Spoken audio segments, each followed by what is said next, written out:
Well, that brazen, cold-blooded assassination of North Korean dictator Kim Jong Un's half-brother, Kim Jong Nam, is now fueling for a push to put North Korea back on the terrorism list.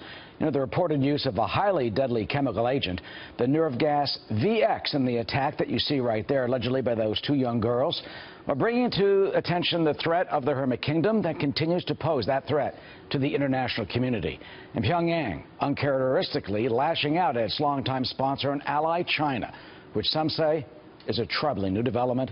Joining us now is Lieutenant Colonel Mitch Utterback, retired Special Forces officer for the U.S. Army. Lieutenant Colonel, China now a target of Pyongyang. You know, they're beginning to bite the hand of their longtime protector. Does that make North Korea perhaps even more unpredictable?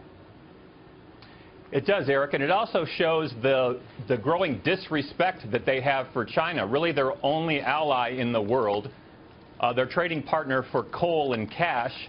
So it does show, it's very uncharacteristic, if you can use that word to describe North Korea, that they're publicly insulting China through their state media.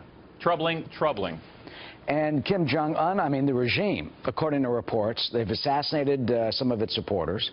They've used anti-aircraft guns. They've used flamethrowers. And now this alleged VX assassination. Tell us a little about VX, what it is, and VX2, which are what, two different components that are used by the military that one put together, such as what apparently happened here, causes the deadly effect. Well, Eric, like anybody who's been paying attention to this knows, VX is the most deadly nerve agent out there. In the military, we start training in basic training. Every service member starts training in basic training to defend against it. Less than a drop. A drop can kill an entire family. So VX, it's kind of like an oily substance. It can be delivered through multiple means, kills you in minutes. Now, the VX2 is a binary agent, literally two compounds that won't kill you separately, but when mixed together create VX2 and will kill you. And I'm paying close attention to the investigation in the airport to see if these women each had a separate binary agent and then rubbed it on his face, causing the chemical reaction that eventually killed him. Yeah, it would seem to explain it exactly. Each one had one. They put it together on his face. Separately, they don't die, or the one reportedly got sick, started throwing up, and that sort of thing. This assassination, do you think it is enough to put North Korea back on the state sponsor of terrorism list? It was taken off in 2008 by President George W. Bush, I mean, with the hopes that the regime would change.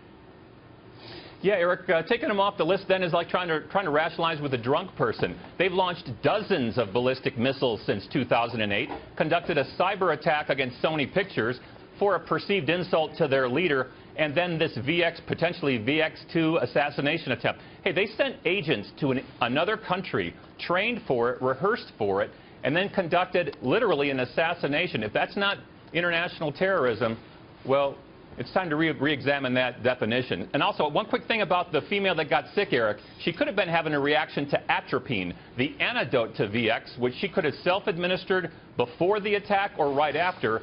One of the side effects of atropine is nausea and vomiting. Well, it sounds like, you know, one of those Dr. No, you know, international James Bond, you know, unbelievable mysteries, and probably that's what they want.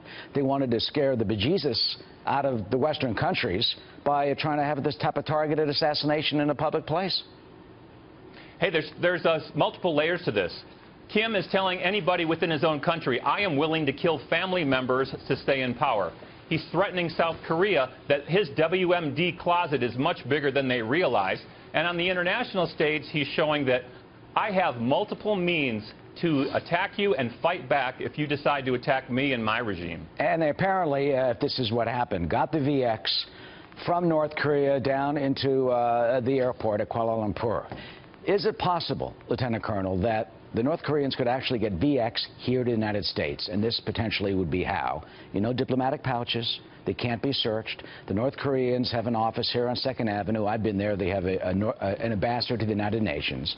Is it possible or even plausible that, you know, we've had foreign assassinations, Orlando Letelier back in 1976, car bomb in Washington, D.C., the Iranians in a plot against the Saudi Arabian ambassador. Is it possible that they would be using diplomatic pouches to send little vials of VX around the globe, and that we could potentially have a targeted North Korean attack in our country? Sadly, yes, Eric, and it's much easier than that. And I know that they plan. We cannot defend against somebody traveling to a third country and then mailing binary agents through the mail, and then having your agent in this country receive it and then mix it. So it's much worse than diplomatic pouches. It's just regular international air freight, separate binary agents that are mixed by agents in this country. And that's one of the worst case scenarios that we have, we will be prepared and have to be prepared for. Does that stuff get checked? I mean, that's really possible? No.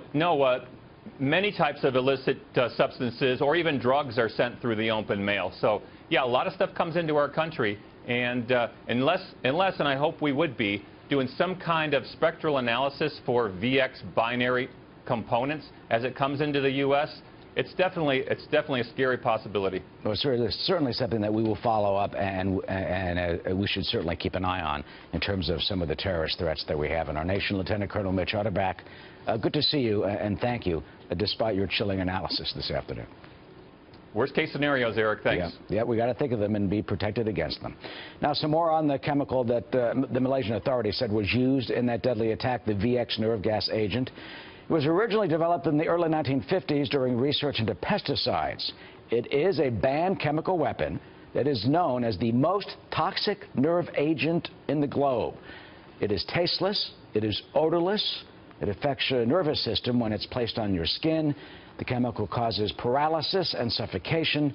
Just 10 milligrams, a tiny amount, is enough to kill a person. And as we saw with Kim Jong Nam, he died about 15 minutes or so, walked over to some officials at the airport, went into the ambulance, and then was declared dead.